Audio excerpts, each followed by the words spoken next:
ప్రభునందు ప్రియమైన వాళ్ళారా, మీరంతా బాగా ఉన్నారని రోజు ప్రార్థన చేసుకుంటూ వాక్యాన్ని ధ్యానిస్తూ ఆత్మీయంగా దినదినము బలపడుతున్నారని ఆశిస్తున్నాను. ఈరోజు దేవుడు మనకు గుర్తు చేస్తున్న ఒక అనుభవం 23వ సంకీర్తన 5వ వచనంలోని చివరి భాగము. నా గిన్నె నిండి పొర్లుచున్నది. ఇది భక్తుడైన దావీదు ఈ వాక్యం ద్వారా దేవుని యొక్క అద్భుతమైన కృప సమృద్ధిని ప్రకటిస్తున్నాడు.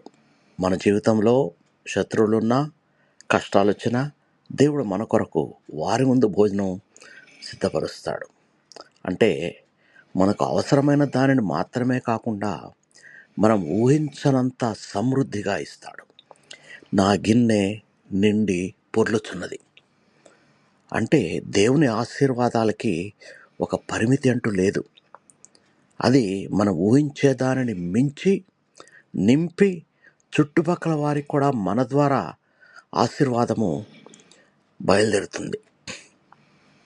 కాబట్టి దేవుడు మన జీవితంలో నింపిన ఆశీర్వాదాలను బట్టి మనము నిత్యము కృతజ్ఞత కలిగి జీవించాలి. మన గిన్నె నిండి పొర్లుచుండడం అంటే మనలో ఉన్న ఆనందం, ప్రేమ, శాంతి, దయ ఇవన్నీ ఇతరులకు కూడా పంచడం.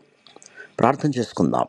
మమ్మల్ని మిక్కిలిగా ప్రేమించిన మా ప్రియ పరలోకపు తండ్రి, మీరు మా ఎడలు చూపిస్తున్న కృపకు, ఇస్తున్న ఆశీర్వాదాలకు వందనాలు, కృతజ్ఞతాస్తుతులు. మీరు మా శత్రువుల ముందు కూడా మాకు భోజనం సిద్ధపరుస్తున్నారు.